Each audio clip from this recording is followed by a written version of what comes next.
TV 24 news ವಾಹಿನಿಗೆ ಸ್ವಾಗತ. ರೈತರಿಗೆ ಮತ್ತು ಮಠಗಳಿಗೆ ವಕ್ಫ್ ಬೋರ್ಡ್ ನೋಟಿಸ್ ಕೊಟ್ಟಿರುವ ಕುರಿತು ಬಿಜೆಪಿ ರಚಿಸಿರುವ 3 ತಂಡಗಳು ಒತ್ತುವರಿ ಮಾಹಿತಿ ಸಂಗ್ರಹಕ್ಕೆ ಡಿಸೆಂಬರ್ 4 ರಿಂದ 6 ತನಕ ಜಿಲ್ಲಾ ಪ್ರವಾಸ ಕೈಗೊಳ್ಳಲಿದೆ ಎಂದು ರಾಜ್ಯ ಬಿಜೆಪಿ ಪ್ರಧಾನ ಕಾರ್ಯದರ್ಶಿ ಪಿ ರಾಜು ಹೇಳಿದ್ದಾರೆ. ಬೆಂಗಳೂರಿನ ಬಿಜೆಪಿ ಕಚೇರಿಯಲ್ಲಿ ಮಾತನಾಡಿದರು.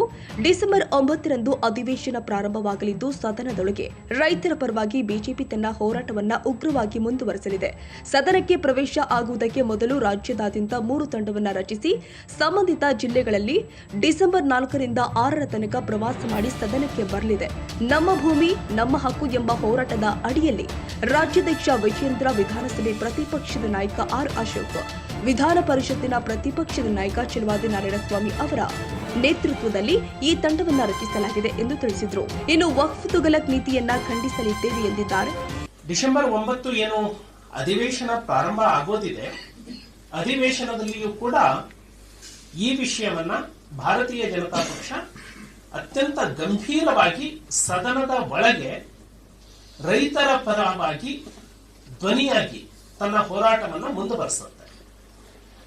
ಆ ಸದನಕ್ಕೆ ಪ್ರವೇಶ ಆಗೋದಕ್ಕೆ ಮುಂಚೆ ಮತ್ತೆ ರಾಜ್ಯಾದ್ಯಂತ 3 ತಂಡಗಳನ್ನ ರಚಿಸಿ ಆ 3 ತಂಡಗಳು ಆಯಾ ಸಂಬಂಧಿತ ಜಿಲ್ಲೆಗಳಿಗೆ ಹೋಗಿ ಅಲ್ಲಿ ಎಲ್ಲ ನೊಂದವರ ಜೊತೆಗೆ ಅವರ ಅಹವಾಲನ್ನ ಕೇಳಿ ಆನಂತರದಲ್ಲಿ ಸದನಕ್ಕೆ ಬರುವಂತಹ ತೀರ್ಮಾನವನ್ನ ಮಾಡಲಾಗಿದೆ.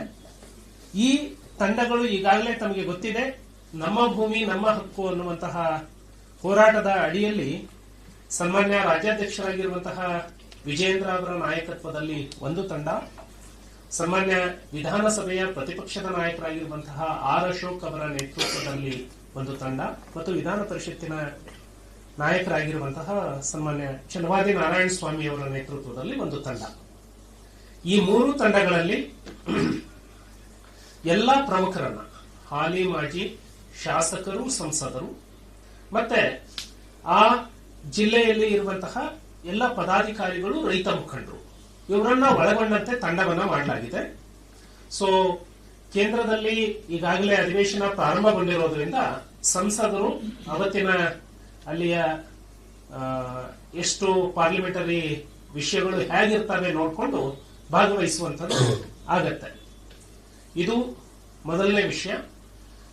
ಇಡೀ 3 ತಂಡಗಳು ಇಡೀ ರಾಜ್ಯಾದ್ಯಂತ ಎಲ್ಲ ಜಿಲ್ಲೆಗಳಿಗೆ ಭೇಟಿ ಕೊಟ್ಟು ಅವರ ಅಹವಾಲನ್ನು ಸ್ವೀಕಾರ ಮಾಡಿ ಸದನದ ಒಳಗಡೆ ಉಗ್ರವಾಗಿ ಬಿಜೆಪಿ ರೈತರ ಧ್ವನಿಯಾಗಿ ಕರ್ನಾಟಕ ರಾಜ್ಯ ವಕ್ಫ್ ಏನು ತುಗಲಕ್ ನೀತಿಯನ್ನ ಜಾರಿಗೆ ತಂದಿದೆ, ಇದನ್ನ ಉಗ್ರವಾಗಿ ಖಂಡಿಸೋದ್ರ ಮೂಲಕ ಸನ್ಮಾನ್ಯ ನರೇಂದ್ರ ಮೋದಿ ಅವರು ಏನು ಈ ಪಾರ್ಲಿಮೆಂಟ್ ನಲ್ಲಿ ಬಿಲ್ ಅನ್ನ ತರ್ತಾ ಇದ್ದಾರೆ, ಆ ಬಿಲ್ಗೆ ಕರ್ನಾಟಕ ಸಂಪೂರ್ಣವಾಗಿ ಬೆಂಬಲ ವ್ಯಕ್ತಪಡಿಸುತ್ತೆ ಅನ್ನುವಂತಹ ಅಭಿಪ್ರಾಯ, ಜನಾಭಿಪ್ರಾಯವನ್ನು ರೂಪಿಸುವಂತಹ ಪ್ರಯತ್ನವನ್ನ ಮಾಡ್ತಾ ಇದೆ.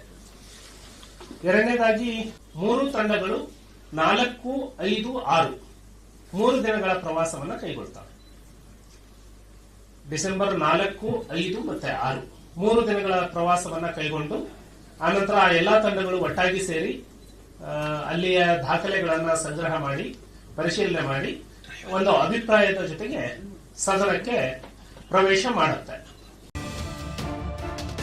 ಕನ್ನಡಿಗರ ಮೆಚ್ಚಿನ ನಿಮ್ಮ ಟಿವಿ 24 ಕನ್ನಡ ನ್ಯೂಸ್ ವಾಹಿನಿ ಇದೀಗ ಟಿವಿಯಲ್ಲಿ ಲಭ್ಯ.